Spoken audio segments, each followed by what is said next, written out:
என்னதான் ஆஃபர் அப்படின்னு சொன்னாலும் நாம் எவ்வளோ பணம் கொடுக்குறோமோ அந்த பணத்துக்கு உள்ளதான் வந்து பார்த்தோம்னா நாம் வாங்கக்கூடிய பொருளோட மதிப்பு இருக்கும் அப்படிங்கிறது எப்பயுமே நீங்கள் மைண்டில் வைங்க.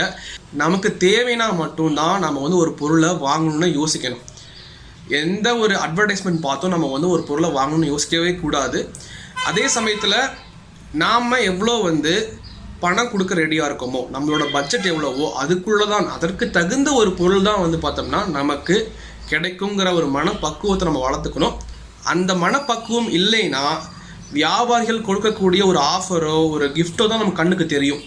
நாம் உழைச்சி சம்பாரித்த பணம் நம்ம கண்ணுக்கு தெரியவே தெரியாது. நம்மளால் ஒரு செலவை கட்டுப்படுத்தவே முடியாது. ஸோ ஒரு பொருளை நம்ம வந்து வாங்கணும்னு நினைக்கிறோம்னா அந்த பொருளை வச்சு நம்ம என்ன பண்ண போகிறோம், அல்லது அந்த பொருளால் நமக்கு கிடைக்கக்கூடிய ஒரு பயன் என்ன அப்படிங்கிறது தான் ரொம்ப ரொம்ப முக்கியம். ஆஃபர் வந்து முக்கியம் கிடையாது.